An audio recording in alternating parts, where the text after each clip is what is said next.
works. You never know until you go live. We are live. Grrrrr.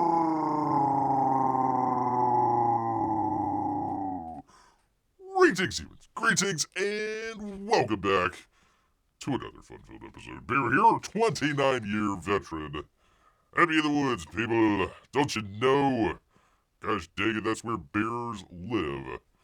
And 7 out of 8 TikTok women, they would agree they'd rather see a bear in the woods and a man in the woods. It is YouTube's #1 show by a bear, your emotional support animal. Great to have all of you here with us here today. Let me take a moment here at the top of the show. I got a number of new viewers out there, checking out what we like to call the chat council. Played a little game called Civilization 7, so if you're just now joining us, this is not a Civilization 7 game stream, so we are not doing that. A little bit different, what we like to call kind of a variety show here. A little bit of, comics. Talk about comics. Oh, God.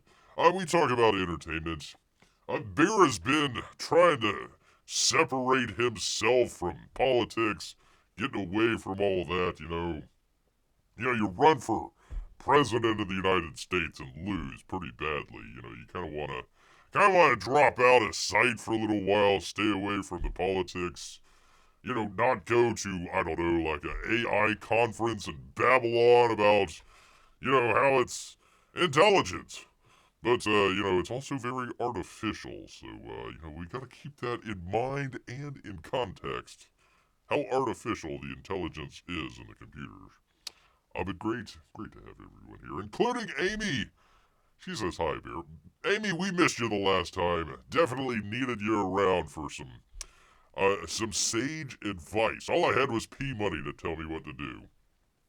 Sometimes his advice is sage, sometimes it's not, so I missed you the other night.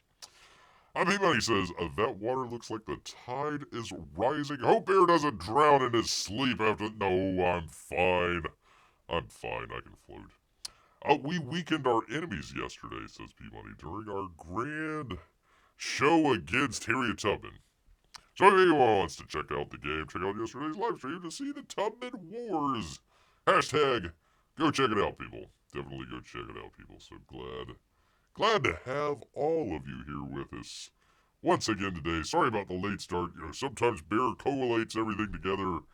Gets everything together, and, sometimes you've got a couple minutes to kind of figure out, hey, how are we going to start the show? What are we going to, talk about in the little fun and games section that we have up front here? Other times, Bear is just, barely cobbling things together before we go live. So that's what happens. So thank you all, people. Thank you all for hanging out with old Bear here. Let's get to it, people. Oh, good God. Do we? Let's just go ahead. Let's start it off here, people. By the way, go check out Gary Shipman's Titan Mouse of Might, My Asthma, on the old Indiegogo, if you can find it. Do go check it out. I've got the link in the description. You can go check it out. But go check out Gary Shipman's stuff out there. I don't know. People, should Bear go there, or shouldn't he not? Shouldn't he not? Should Bear go there or not?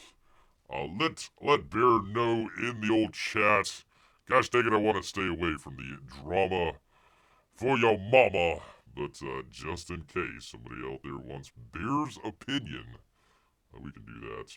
Of course, Cyberfrog as well. 801, 802, 801, 802, as they say. So congratulations, sir. Just crossed over 800. Good job. And of course, keeping an eye on Eric Ninaltowski. He's only got 12 days left. He's got more days left than he does backers, people. So if you want to check out his art book, you're going to need to get on it, people. I think he is... The floor is set, pardon me here, at 5K. So make sure you check that out and tell other folks about it as well. Alright, let's see. We will... thank you, P-Money. Thank you so much. We'll get to it here with, Shane Davis. Shane Davis, you'll know that Bear is a professional because he did not say shaved anus. I want to make that clear, people. Shane Davis. And the lovely Yanzi Lin, saver of Bear's camera at the infamous Tampa Bay Comic Con. He says the next stretch goal and an art update. Hey there, 9 Lives comic backers. Thanks for getting us to 265K. Wow. Every book backer is now getting the P-Terror. P-Terror? P-Terror? You know, it's a P-Terror. You know, when Bear late at night has to use the restroom and, you know, the seat is in the down position. There's not a whole lot of light going on around there. There's a lot of P-Terror going on. But apparently this is something else. A P-Terror trading card drawn by Chris Graves, who also happens to be drawing a story in our supplemental book for the campaign. And the next stretch goal, 275, they're going to be sending all the book backers a mini poster featuring artwork by Anthony Gonzalez Clark. I've submitted this awesome piece for INglorious Rex 2. What is going on with his face? What the hell? I'm not sure. I don't. Okay. Well, anyways, there is that. He's also got a page here. Let's check that out. Pretty good people. Some nice line work and inks going on. A lot of action going on. I believe it is. God, what was his name? Oh, I forget. They said the name so many times in the first book. I should remember this. Anyways, the main character looks like he's fighting his brother. It almost looks like the guy from Street Fighter. What's his name? Guile, right? The American one that you could choose. He kind of looks like him. The brother does. Anyways, I got some good action going on there.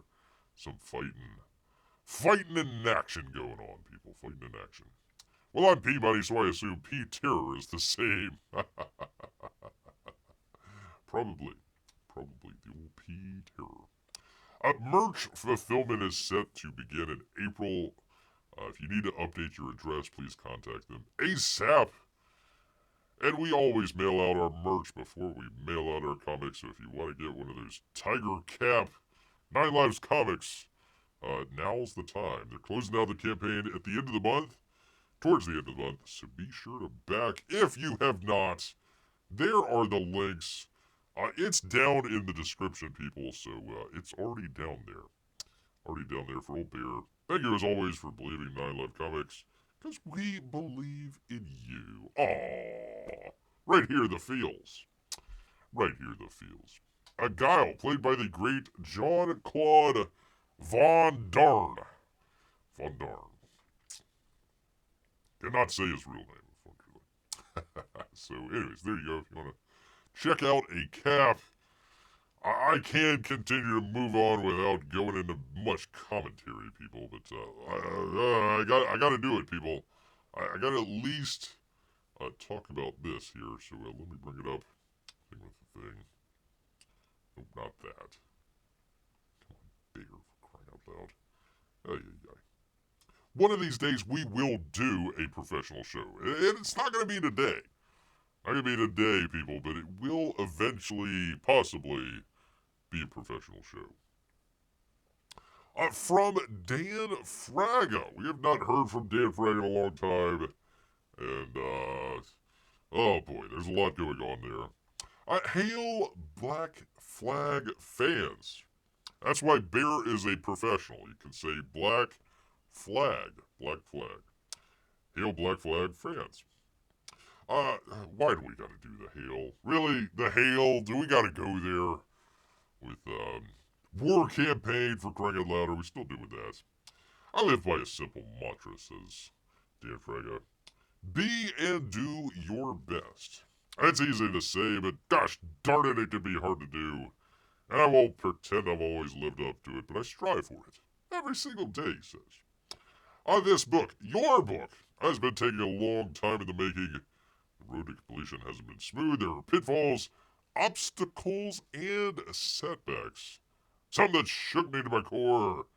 One of the biggest losing my ability to draw.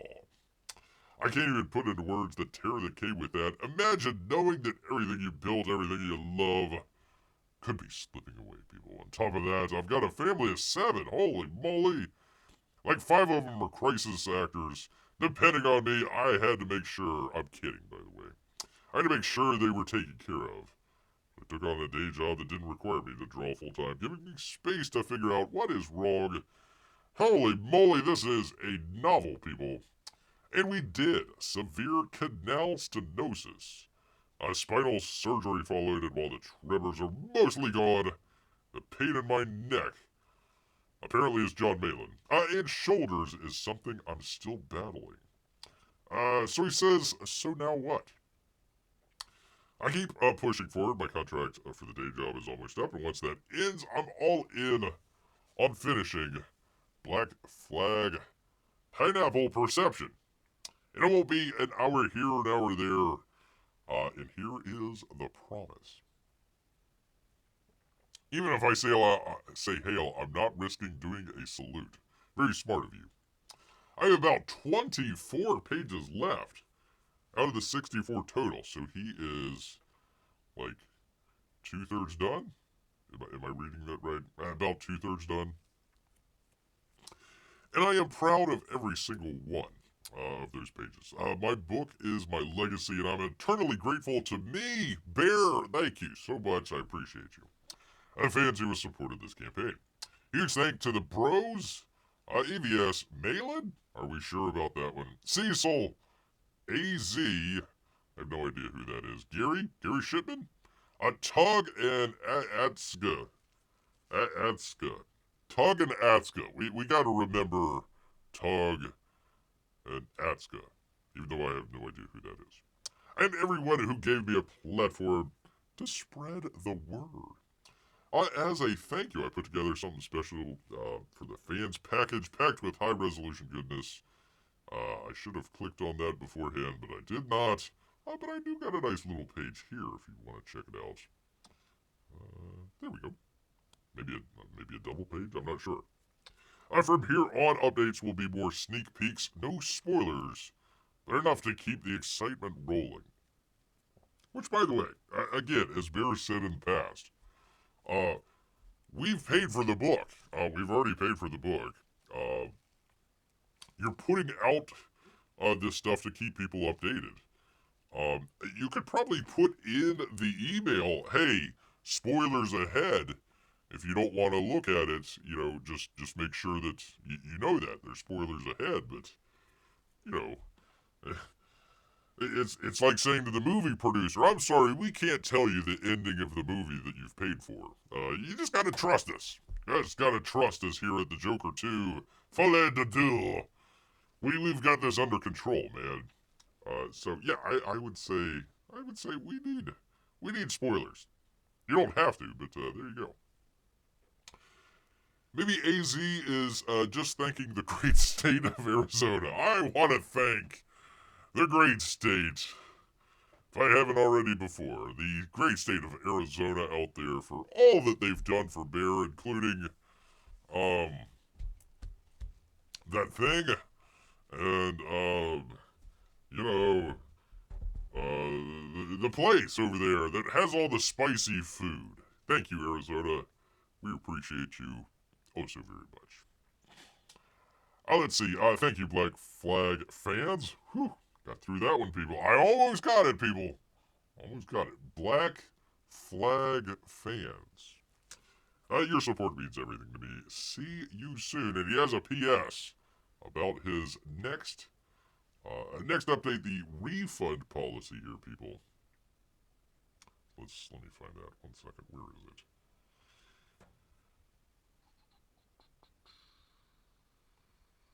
Zoink. There we go. Maybe he is thanking the great state of Arizona. You never know. I'm still trying to figure out what was it? ATSG. I'm not sure. Oh, is it Anna, that Star Wars girl? Anna, that star, I would assume WG, but okay, all right, we'll go with it. We'll go with it. Gary from Nerdrotic, I guess. I'm not sure. I want to assume it's just Gary Shipman instead.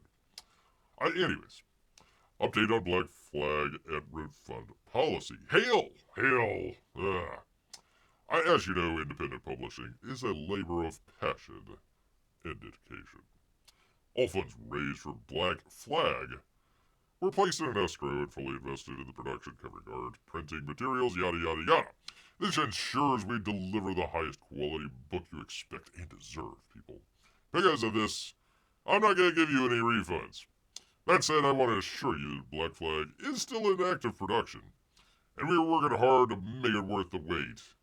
Still got to go through 20 odd pages, but okay. Your pages and enthusiasm mean the world to us, and we're committed to delivering a book that exceeds your expectation. I thank you again for standing with us on this journey. Your support makes Black Flag possible, and I can't wait for you to hold the finished book in your claws. That would be Fragaboom out there. Fragaboom. Dan Fraga. There is a reason why he's putting all this out here. I don't... I really try hard to stay away from the drama, people, just for you. If you want Bear to just claw his way into there, you just let him know. I'll put my stink on it. But anyways, there you are. If you got your Black Flag book a while back and wondering what the heck is going on, man, well, there you go. Well, at least he's saying no refunds. I guess that's better than just not giving refunds. I would assume it would be the same thing, but yeah, there you go. I'm not going to give you any refunds. But I'm not giving any refunds. So, I don't know. Listen. There's a whole story behind it. There's reasons why people are asking for refunds right now. The one thing that let me just blanket statement here, not directed at anybody. I would think, especially, and I don't know how much this made. Let's just say it was over 100,000. I'm not exactly sure, but let's just say it was over 100. Yeah, you need art, printing material, all that sort of stuff. You might want to just in that escrow account just squirrel away like 5% of that, and just have that on the side in case people do want refunds. I understand where people come from, where it's like, okay. You're giving money to this artist, the artist is buying materials and all that sort of stuff, so unless there's kind of a specific reason why you need to get a refund, just assume that that money's going towards the production of the book. But, you might want to have just a little bit set aside there just in case, so, there we go.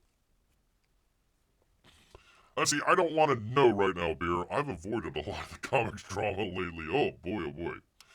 Maybe one episode will be a pure comics drama show. I could just do, what everybody else does and just show somebody else's video and then every once in a while stop the video, make a comment on it, and then play it again. That's like the least effort show that Bear would ever have to do. I would just let somebody else's content speak. And just kind of come in every once in a while. And I really kind of want to do one where it's like somebody's commenting on the video, commenting on the video, commenting on that video. And then Bear would be commenting on that. So it'd be like a big Inception type comment trash cast type stream out there. That's where Bear wants to go with it. But just let me know when the book's coming out, for crying out loud, people. This is not middle school, and I don't care about your personal, all this other crazy stuff. So thank you, people. Thank you. Bear will not make mention of what's going on, because we've got more important things, people. Much more important things to talk about, including, if Bear can find it here, I've got an update, people. I've got an update for you, people. They're keeping an eye on it. Some people just come in and Oh, the big news of the day, and then, blah, and then they don't ever follow up or anything like that. Bear's gonna follow up, people. Gonna follow up, people. Alright, anyways, where the hell am I? It would help if I clicked on the thing to be able to follow up. That'd be really, really helpful here, Bear. Yes, an update, P-Money. Yes, indeed. From Deadline and Caroline Frost, people. James Bond will remain British and a man under Amazon's management of the character in their report here. James Bond, as we talked about before, is now. This has got to be the just strangest thing. Amazon MGM Studios. Pick one. If you're gonna Amazon, here's my advice. If you're gonna have movies in the movie theater, just call it MGM Studios. If you're gonna have movies that are on the Amazon streaming service, like exclusively, call it Amazon Studios. But when you call it Amazon MGM Studios, it makes it really, really, really confusing. Update about the banana art piece. Sad news, people. Sad news, that banana has went rotten after all these months. And the guy that spent, what was it, $13 billion or something like that for it, has a piece of rotten fruit on his wall. So there you go. There is your update for your banana art piece. Sometimes, they do kind of, it takes a while. It takes a while to kind of come back around. That banana art piece, man, oh man, that took some years, but Bear was on it, people. Bear was definitely on it. Let's see. Following the buyout of producers Barbara Broccoli and Michael G. Watson, which we talked about a couple episodes ago, will remain a man and British, or at least Commonwealth, according to UK media. Just said male and British. Still could be a member of the LGBTQ. Our first trans Bond. He's sleeping both with the men and the ladies out there. He can swing both ways. The Daily Mail reports, following speculation, how 007 character will evolve with Amazon. Said stripping the spy will not stipulating the spy will not change gender or nationality, people. Which was always interesting because none of the Bonds were actually like British. Pierce Brosnan was Irish. Sean Connery was Scottish. Even Daniel Craig, wasn't he like Welsh or something like that? Or maybe I'm thinking of another one. I don't think there was ever an actual British Bond, if I remember correctly. Canada is part of. Peabody is throwing his hat into the ring, saying, "I could be James Bond." Canada is part of the Commonwealth. James Bond has been one of the big screen's great icons since his first outing in 1962's Dr. No, which we did a watch along. You go check it out down. I'll put a link somewhere around here. His daughter, Barbara, and stepson Wilson took over the battalion and have steered the brand into a billion-dollar franchise for the last couple decades. Last Bond film was 2021's No Time to Die, starring Daniel Craig. Broccoli would not be rushed on finding a replacement for a leading man. Following Amazon's purchase of MGM Studios, including the Bond IP, creative differences were reported culminating in last month's complete buyout by Amazon, $1 billion. Speculation is rife about how Amazon will capitalize on the new property. There have been so many erroneous rumors about the future of Bond. Amazon is committed to keeping the spirit of Bond alive. That means he has to be British. You know what? It would be interesting if he was like Amazonian. That would be the Amazonian James Bond. Or from the Commonwealth, and he has to be male. We're going to check. We're going to be checking downstairs just to make sure. It's got to have length and also girth. Other questions about the brand, including the prospects of spin-off shows? No. No spin-off shows, just movies. What's so hard about this? Prequels. How the hell are they going to do a prequel? James Bond in high school. the high school years of James Bond, the formative years of James Bond in high school. Getting rejected by women left and right until he works on his smooth attitude. Other characters such as, why would they make a Miss Moneypenny spin-off show? What are they going to show? Her sitting there at the desk? I'll wait for James Bond to come in so he can throw his hat onto the... Like, what is she going to do? What is she going to do? Q? Is there enough there for Q to have his own show with? I don't know. M?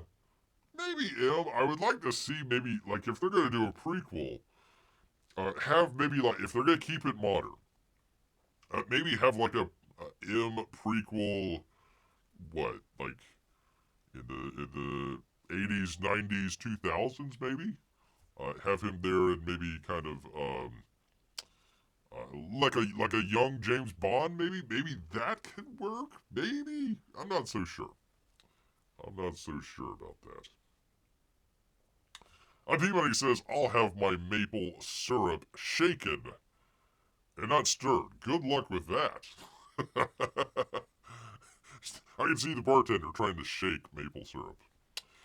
Spectre, you hoser, your hockey terrorist will never eliminate our beavers, eh? No doot about it. No doot about it. By the way, I wasn't going to get into it, Peabody, but, unfortunately, the crack-smoking brother has apologized to the American people amid the tariff war, saying, I love the American people. I would never shut off electricity to America, and I apologize for my crack-smoking brother as well. Ontario. What the hell is a premier? I have no idea what that is. Is that like a mayor? Ontario premier? Or is that like a governor? I guess maybe a governor? Ontario premier. Whatever. Doug Ford. Not to be confused with whatever his brother's name is that smoked the crack, people. Smoked the crack. He's like Canadians' version of EVS. There you go, people. There you go. Like a governor, eh? Like a governor. Okay, so the Ontario governor, Doug Ford, apologizes to Americans amid tariff war. I love. That's that fella right there, the non-crack smoking governor of Canada. We're gonna get through this. We're stronger together. We'll all be united. Yay! Us in Canada. The late, not-so-great Toronto mayor, I.C. Rob Ford. Is he dead? R.I.P. R.I.P. Rob. R.I.P. You're probably still spinning in your grave from all that crack you smoked. All the crack. I don't know anything about any of these guys. I just know the guy smoked crack. That's about it. That's about the knowledge that Bear has here, people. I'm sorry, I just don't keep up with... Been trying to stay away from American politics, and I've definitely not kept up with Canadian politics. Smoking crack in the sky, R.I.P.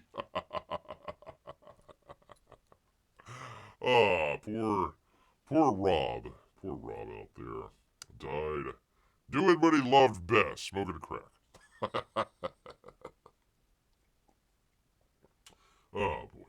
I don't even know the history behind that. I just know that he smoked crack. Alright, people. We've got other non-crack smoking, possibly related stories out here, people.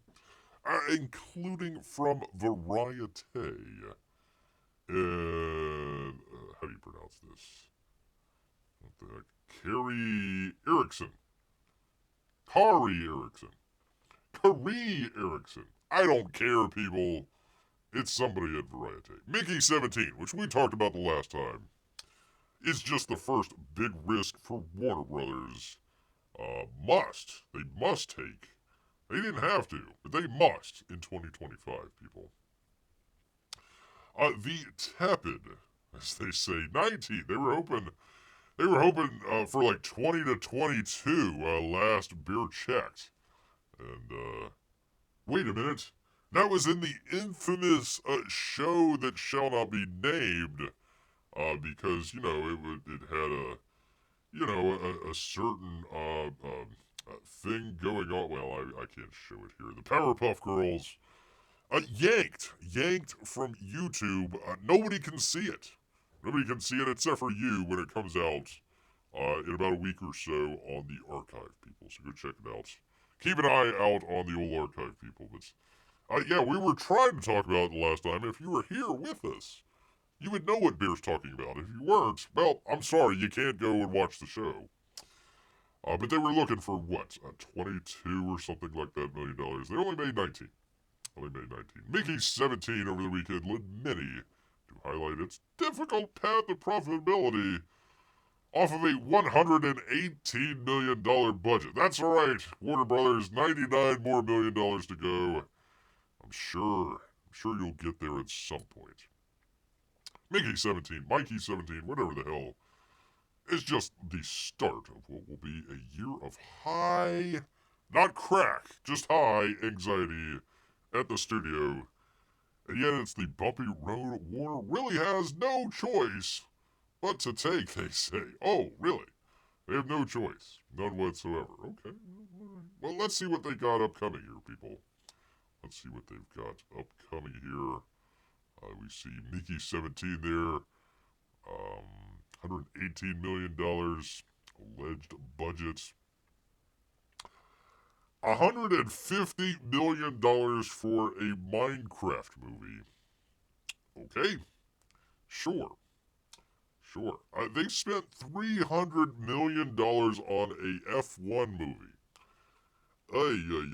Interesting that they do not give us the alleged budget for Superman.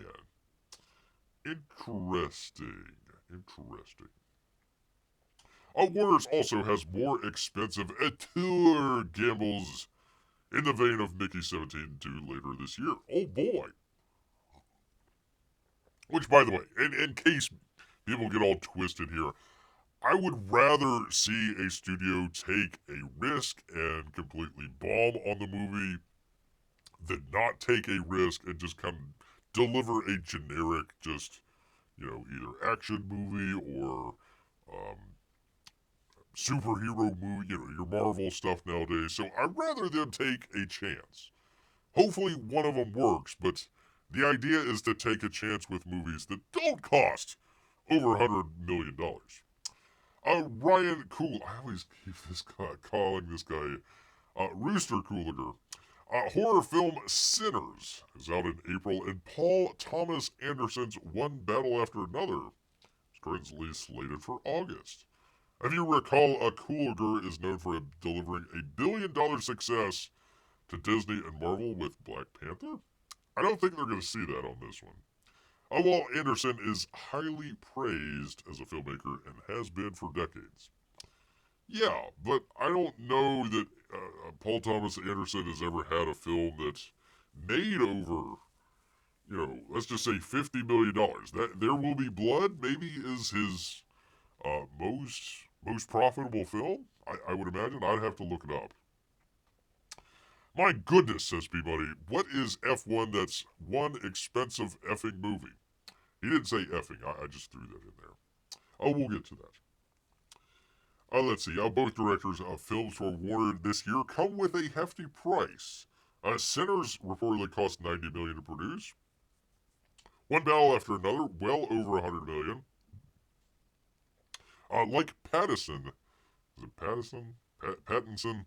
In Mickey 17, other films are led by A-list talent, with Creed and Black Panther's Is Michael B. Jordan a A-list talent? Are people just dropping whatever they're doing and saying, you know what, I'm going to go check out the next Michael B. Jordan film? I don't know, maybe. Top lighting Sinners and Leo DiCaprio tackling Anderson film. Warner Brothers doesn't have a strong slate of top-shelf franchise entries to try out this year. Superman, the lone DC film, is the culmination of DC co-chief and director James Gunn being hired to figure out a more streamlined approach Warner's flagship superhero brand. Good luck with that. As the DCEU petered out in 2023. Last year's Joker didn't exactly right the ship, generating a fraction of 2019's billion-dollar success, with a budget about twice the size of Mickey 17. And this leaves The Batman as the one remaining tangible DC film series before James Gunn's DC Universe proves itself. But the next Batman to star Robert Pattinson won't be out until 2017. Mickey 17 was Pattinson's first leading role since his successful turn, as Bruce Wayne in 2022. Well, let's see. Let's see what Robert Pattinson, however you pronounce it, has to say about that. He says, I'm going to be too effing old to play Batman by the sequel. Lovely picture there, by the way, for all the ladies out there. Mickey 17, Robert Pattinson said aloud what we were all thinking, proving that he's well aware that the Batman #2 is taking way too long to develop. The actor, who was in his 30s when he was originally cast as the emo caped crusader, God, a sentence I hope I never have to say again, is now close to being an old man at 40 years old, meaning the point is getting lost, I'll say. His Dark Knight was supposed to be starting out in his second year as a vigilante, but Pattinson is getting too gosh darn old to pull it off, even if he does look very youthful. I started out as a young Batman, and I'm going to be effing old Batman by the sequel, he says, if there is one. Noted great cinematography here in The Batman. That you can see, his cowl there, I guess, and there's something there in the background, and some newspapers that's brightly lit against a dark screen there, and yeah, okay. This is The Batman in a nutshell. You can't see anything. When Mickey co-star Naomi Ackie asked him if he was 35, Pattinson said, heck no, man, I am 38 gosh darn years old. I am old. I'm old, but I'm healthier, he says. Sure. The Batman 2 has been pushed back to 2027, and by then, Pattinson maybe be part of the mainline DC. Who knows? Bear doesn't, but I'm gonna guess probably not, man. Probably not. They're gonna do that the bold and the beautiful. Anyways, it goes on. Yada yada yada. I just want to get a little flavor there. How old is Patterson? He's an old man, 38 years old. He's too old, but Affleck wasn't. Well, Affleck was supposed to be like the old Batman, right? I mean, not like old, but, middle-aged, let's just say. He's still able to get, J-Lo and Jennifer Gardner, so he hasn't lost his touch. Robert Pattinson, I suppose in the movie, maybe. Welcome back, Amy. Welcome back. We're talking Warner Brothers and Batman over here. So Robert Pattinson, even though he was, 35-ish? I think they said he was supposed to be playing, I'm going to guess, late teens, early 20s? I'm just taking a guess on that one. I don't know if it ever actually said in the movie. I don't know if you want to have a 45-year-old emo, a Batman out there. Get off my lawn, you dang kids, while I go listen to Nirvana. Yeah, that makes me hip. Before I break a hip. Gosh dang it. So, I suppose he's, supposed to be, like in his 20s, I suppose. I don't know. But, yeah. Oh, another Final Destination movie. Yay.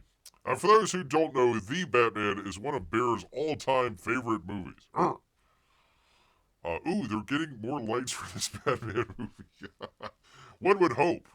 Actually, they need to make it darker, honestly, because Robert Pattinson's getting old, and they don't want to show all the, all the age lines on his face there. So they got to make it even darker. That's gonna be the title. The Batman 2, even darker. There you go.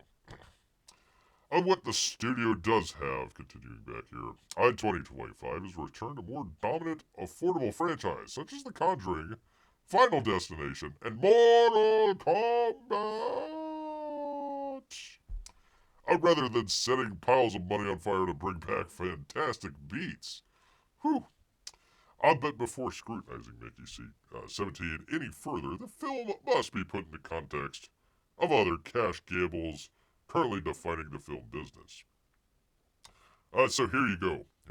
Apple reportedly spent as much as $300 million on F1. That would be Joseph Kosinski's Top Gun Maverick follow-up that stars Brad Pitt and is partnering with Warner Brothers to bring the film. So wait a minute. So that was all. The thing that I showed earlier showed that Warner Brothers spent $300 million. Apple spent $300 million on the film. Apparently, Warner Brothers is distributing it. So apparently, I don't know if they paid that much. I don't think they paid a whole lot. They're probably just using their distribution model to get that out there into the theater. So that would be Beer's best guess. Let's see. They go on. Captain America, Brave New World. We get Thunderbolts. Oh boy. Another reboot of Fantastic Four to go next. Let's not forget the lead up to Warner's 2025 slate. Ex-MGM execs. And that's the people that are running it now. Abby and DeLuca were specifically tasked with bringing back top filmmaking talent to the studio, including Bon Joon-ho, whose Parasite was the first foreign language film to win Best Picture in 2019. Warner's investing this much in Bong for Mickey 17 was simply the logical move in the wake of Christopher Nolan's exit from Warner's. Well, instead of losing $100 million, you could have just gave Christopher Nolan an extra, I don't know, $50 million for his movie and not, sending it straight to the streamers like he didn't want. So that's why he beat feet and went and won an Oscar for a tiny little film called Oppenheimer. So, good on you, Warner Brothers. I'm sure Pamela Abdy and Michael DeLuca, they know what the heck they're doing. We're going to burn $100 million instead of giving Christopher Nolan 50. There you go. Anyways, there you are, people. Warner Brothers, once again, burning through money. Let's take a look. There we go. F1, that's the outlier there. Although I bet you they spent probably pretty close. What would you think that they spent on Superman? What do you think Warner Brothers spent for James Gunn's Superman? There's been reports out there that it's like $300+ million that they spent on it. I don't know where they spent that money because it sure doesn't look like. Where is it? Hold on. Where is my Superman? Where's my Superman? It really doesn't look like they spent $300 million on Superman with the weird face going on there. So I don't know, but I bet you they spent quite a lot. Batman, Return of the Itty Bitty Booklight, says Amy. Yeah, you barely see anything in that gosh darn movie. I'll give James Gunn credit for this. You can see Superman. Unlike The Batman, where you just couldn't see a gosh darn thing. Whoa, says Peabody. Top Gun has another sequel coming out. No, let me go back to it. Maybe I read that wrong. Let me find it here 1 second. No, it's his follow. It's probably a badly worded sentence, which we should kind of expect from a variety out here. But no, it's his next film. It's not a sequel to Top Gun. It's just his next film called F1. That's it. Another sequel coming out, and without Tom Cruise. Do they think this will be? They're just going to replace Tom Cruise with Brad Pitt and see if anybody notices. No, it's a completely different movie. It has to do with race cars. It has nothing to do with fighter jets or Top Gun or anything like that. Amy says, the newest Superman. Maybe probably spent at least $100 at a pudding cup. A pudding cup for old Superman flying around in the North Pole there. Probably still spending, which is why they haven't announced it yet. There are rumors that they are doing a bunch of reshoots. So that's, it could be a possibility, P-Money. Definitely could be a possibility out there for sure. For sure. Cars are not planes. It's a different movie. Unless it's like a school for F1 drivers to become the best, and then all of a sudden the instructors, have to go out on the racetrack with a bunch of rookies to beat, the evil Russian race car driver out there. He's got better race car, race cars, so they gotta make do with old race cars. And I don't know. I don't know where I'm going with that, Amy. But yeah, there you go. There you go. Well, speaking of one, they spent how much for that? To another, they were going to spend how much for that? We've got from, pardon me, Superman. Pardon me, sir. There you go. That sounds like a fun movie, says Amy. Yeah, not bad. I can make it for, I'll make it for the low price of just $100 million, Amy. That's right. Well, 100 plus whatever the catering budget is. I can't, we got to leave the catering budget to the side there, people, just in case. From Variety, it's Zach Sharf. What a great name. George Lucas axed a Star Wars series. It was going to cost $40 million an episode. It would have blown up the franchise, and Disney would have never bought Star Wars if it got made. A bargain, says Amy. Yeah. George Lucas. The sand. Oh, the sand. Everywhere is sand. We're going to learn the backstory of the sand. George Lucas Star Wars producer Rick McCallum recently appeared on an episode of The Young Indie Chronicles. That would be a podcast, people. Who knew?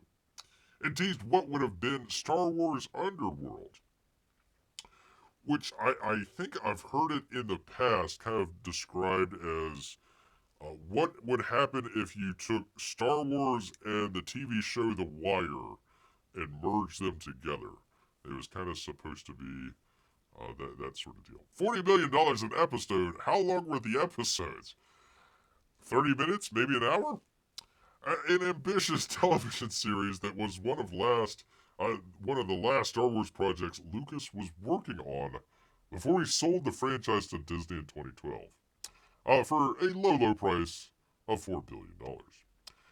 The series was set between the events of A Revenge of the Sith and A New Hope, and would have acted as a bridge between the original Star Wars trilogy and the prequel trilogy, the latter of which McCallum produced. I think we had over 60 scripts. Holy moly, that's a lot of money. Like third draft scripts, that just means that it was really far along in the process. McCallum says, noting they brought, quote, the most wonderful writers in the world to Lucas Skywalker Ranch and map out and pen the series. And then Disney says, what? Scripts? Writers? We don't need those. Get them out of here. They were dark scripts. They were sexy scripts. They were violent scripts. They were absolutely wonderful, complicated, challenging scripts. Disney didn't want any part of that, apparently. McCallum stopped short of providing plot details for Star Wars Underworld, which again was supposed to be like Star Wars and The Wire, is what Bear has heard in the past. But said the series would have blown up the entire Star Wars universe, and Disney would have definitely never offered George to buy the franchise. Man, oh man, we missed out on sounds like an interesting Star Wars TV series, and we would have, nixed the whole Disney buying it at the same time. Man, I would have loved to have lived in that alternate universe. Other producers said not making Underworld remains one of the, quote, greatest disappointments in our lives. Holy moly, adding the problem was that each episode was bigger than the films. I said the lowest they could get it down to with each episode that existed was $40 million an episode. That was the low bar. $40 million. Holy moly.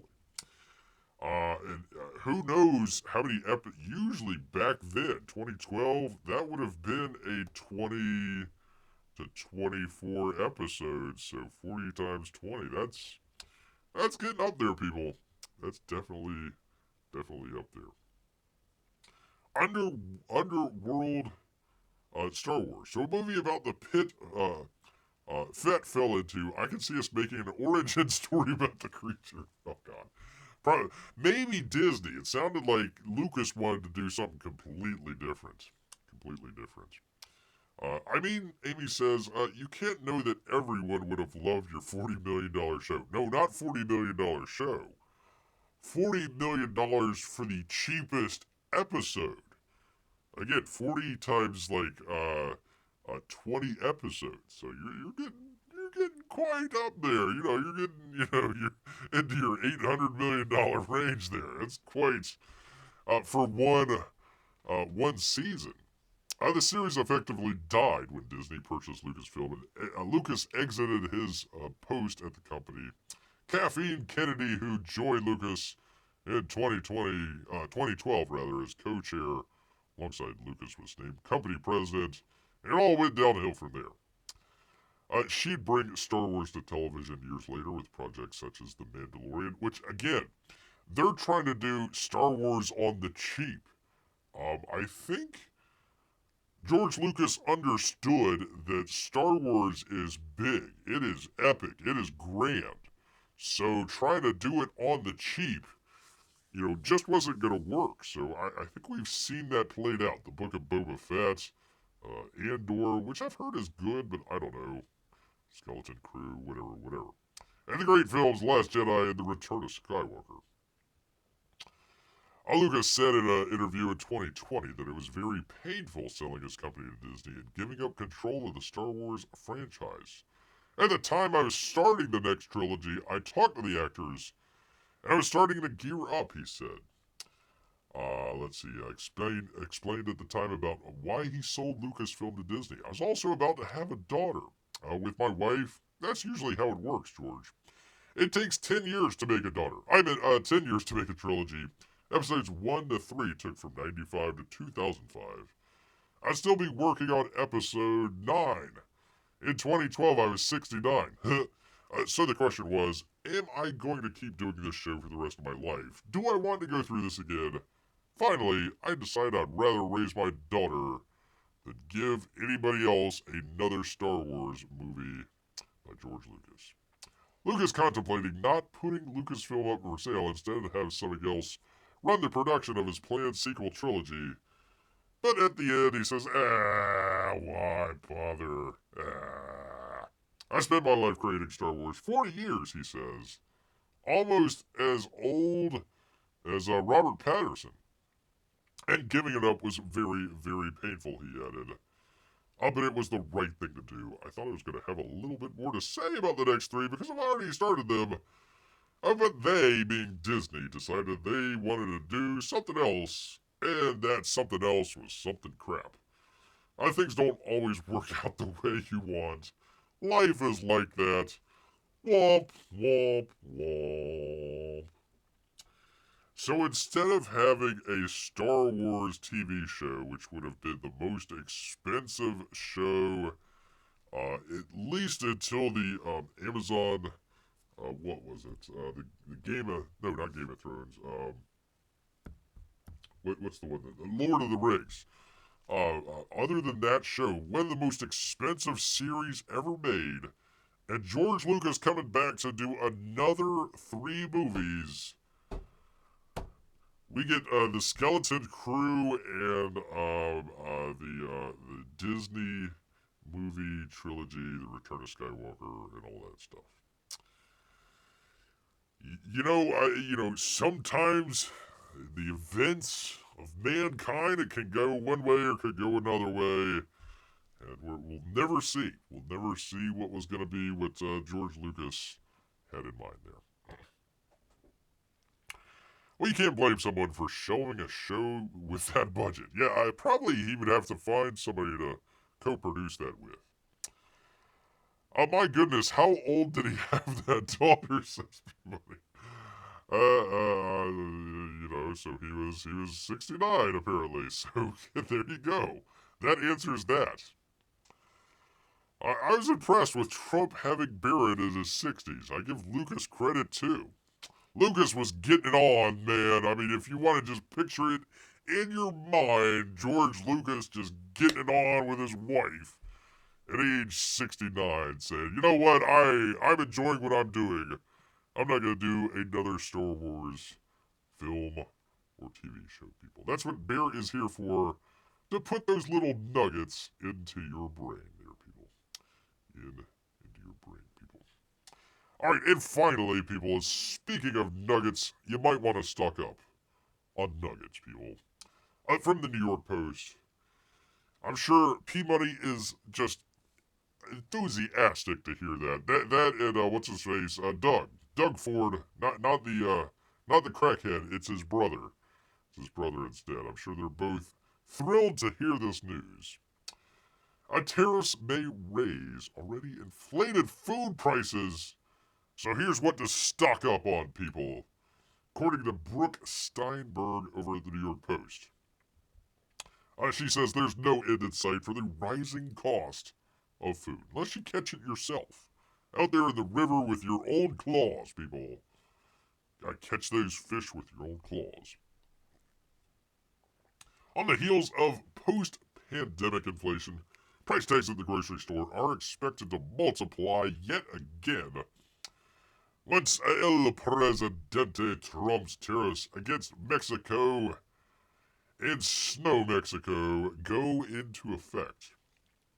Canada and Mexico are the two top suppliers of food and beverage, according to Eating Well, and prices will likely change quickly once tariffs are implemented, not to mention the potential for supply chain disruptions. Pardon me.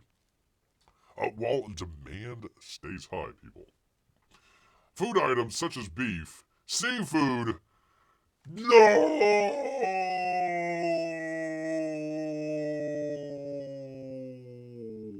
Why? Cereals, legumes, and maple products. Oh my god. We'll have to just resort to getting our maple syrup from Vermont. Ugh. We'll see prices change soon after tariffs on Canada go into effect. Canada will put tariffs on snow eventually, says P-Money. Good luck. As for Mexico, Americans can expect a price increase on a litany of fruits and vegetables, including avocados, tomatoes, peppers, berries, cucumbers, and greens, as well as sugar, OJ, and some cuts of meat. Not the maple salmon. No!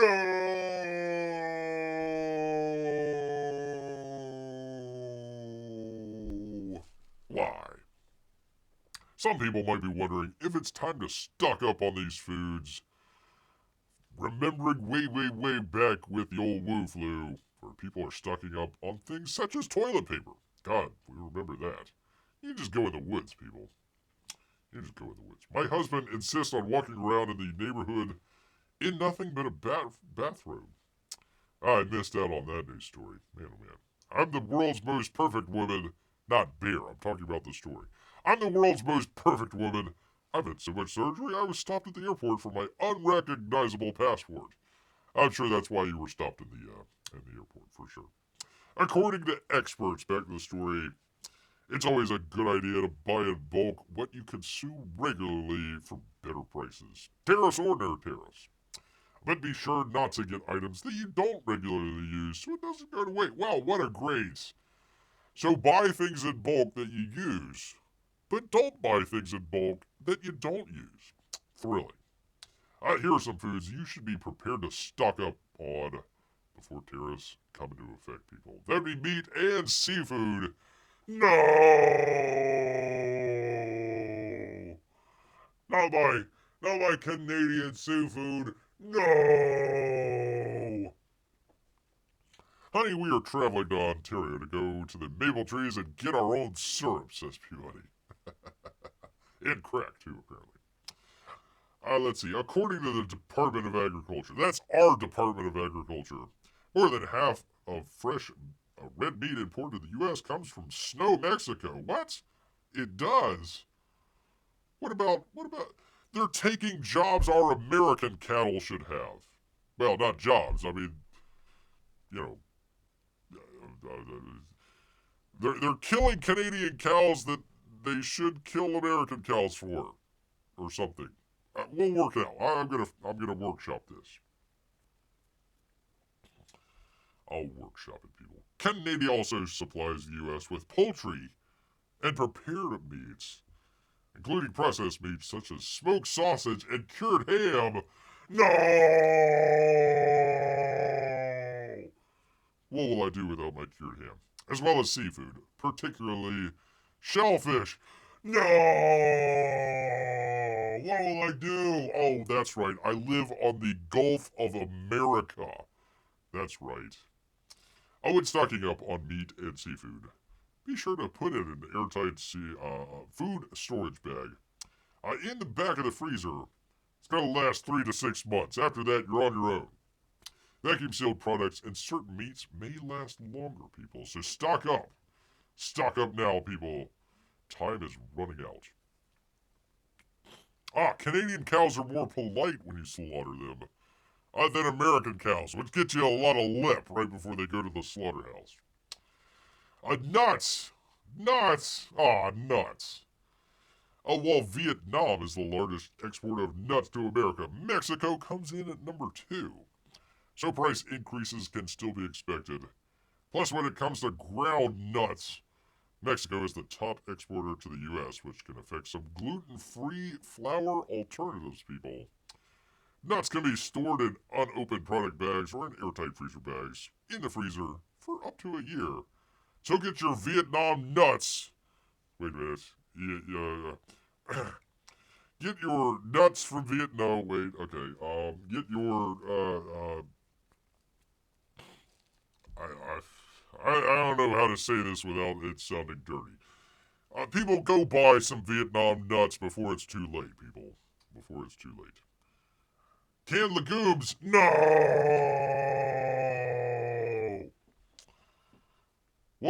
How will I store my canned vegetables? And lentils. How will I get by? Guatemala, Mexico, Peru, and Snow, Mexico are America's largest suppliers. As of 2022, the U.S. was the number 1 importer of legumes, people. Canned legumes, such as beans and lentils, can be stored in a cool, dry place for up to 5 years, like the pantry. Dry beans can also be stored in the pantry and will last for about 1 to 2 years. Get on it, man. Get on your legumes and beans, man, while the getting's good. Gets good. Mexico will have to make an underground railroad to get their bits past America to Canada. I wouldn't be worried so much about that, Peabody. Mexico, they're pretty adept at sneaking things across the border. You know, whether it's food or drugs or people. I think they got that pretty well wrapped up. So I wouldn't worry too much about it. Just kind of think of a Mexican Harriet Tubman out there. Fruits and vegetables. No! Mexico is the largest exporter of fruit to America. In 2023 alone, more than $11 billion worth of fruit was imported to the U.S. from Mexico. As for veggies, both Canada and Mexico play a big role in exports, with a combined $14 billion in vegetable exports to Mexico. To America, rather. They might do some as well to Mexico. I don't know. I bet some produce doesn't store well in the freezer, especially vegetables.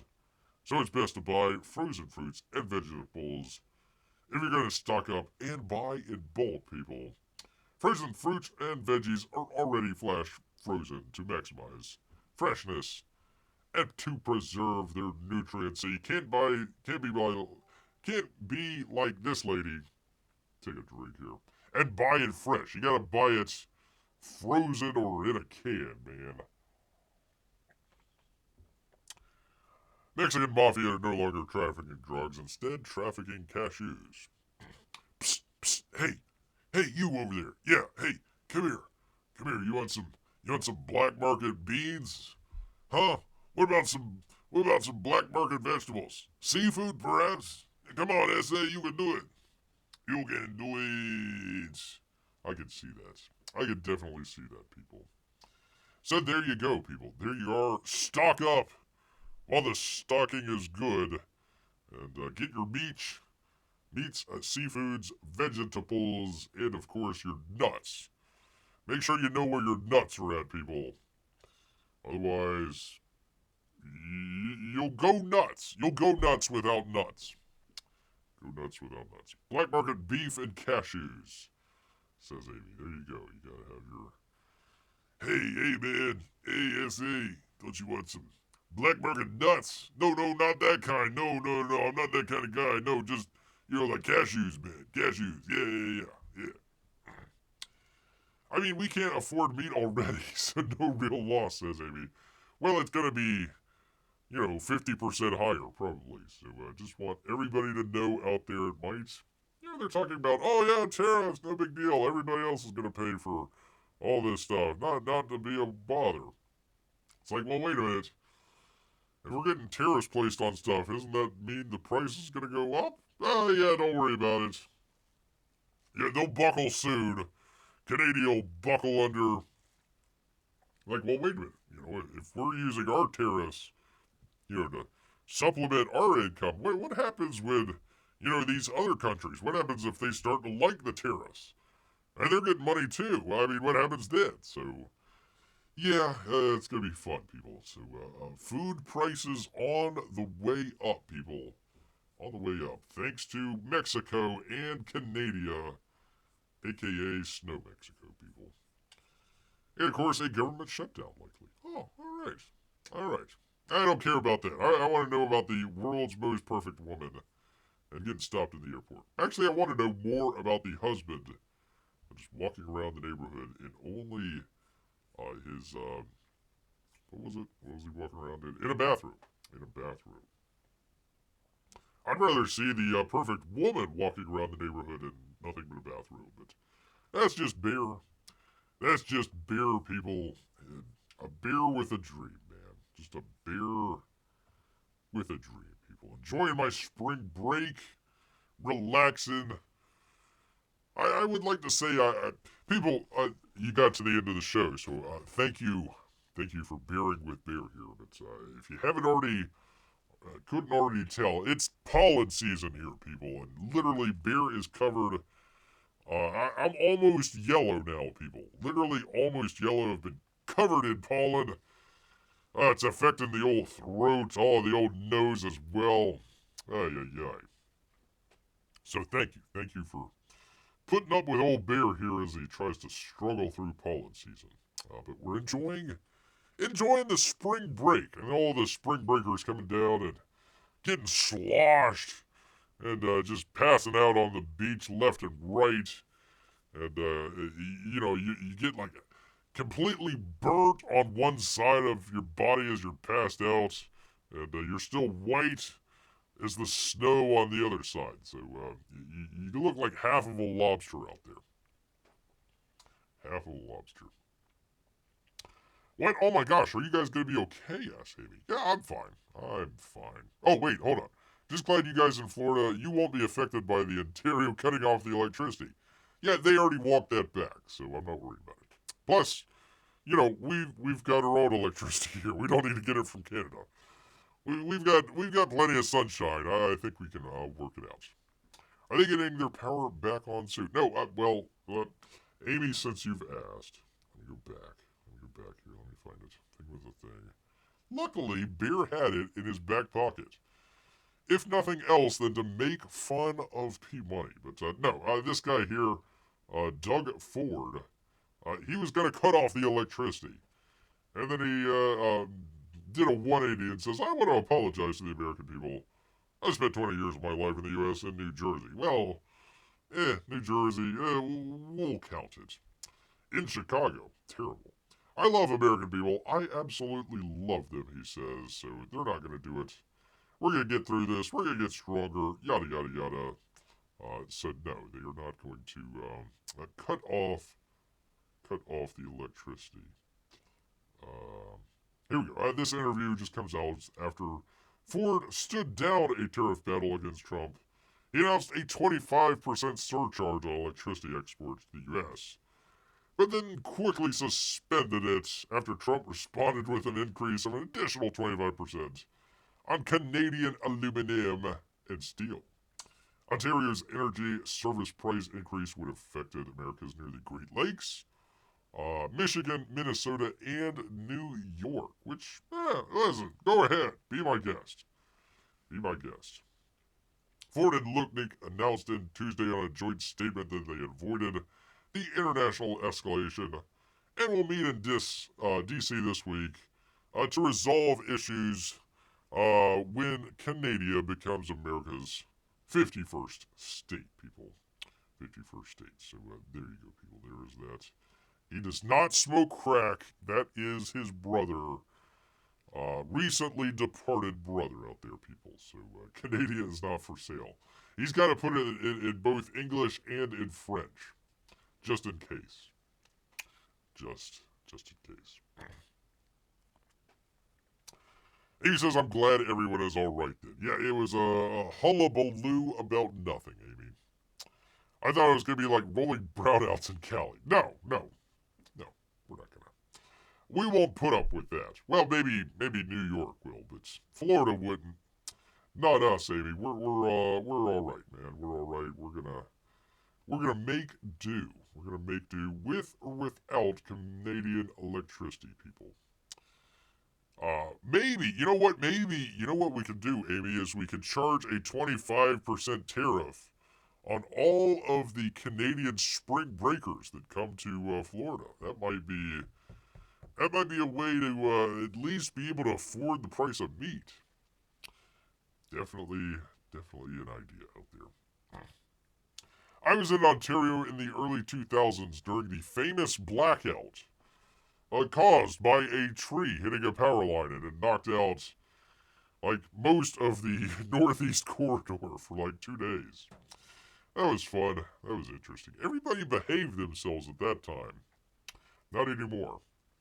Not anymore. I'm sure that would, fires and, Antifa and everybody would just be going crazy now. So we got to keep the lights on. We got to keep the electricity on. God forbid. Might be the Chinese that take out our electricity, but it's not going to be Canada, people. Definitely not. Definitely not. One tree, says Amy. One tree. Yeah, knocked out the entire northeast corridor. Completely knocked it out. Good times, man. Good times. Bear was comfortably here in Florida and didn't have a single issue, man. I was all good, man. It was all good. Yes, indeed, people. All right, well, once again, people want to say thank you for showing up to a little show called Barely Live. We do it every Wednesday and Saturday. 8 o'clock, unless, of course, YouTube tries to ban one of the episodes. But that's right, that's what we got the archive channel for. Down in the description, if you want to find out more, just type in Barely Live if you don't. But I want to thank old P-Money out here, Amy and Melissa as well. Amy is their AD&Q tonight. Of course, all of our Russian bots and lurkers as well. Appreciate each and every one of you for coming out. Spend a little of your time with Bear. Do appreciate it. But you know what, people? All of this talk about Canadian seafood prices going up has made Bear hungry So he is gonna head back, people, into the woods. So until next time, people. Grrrrr.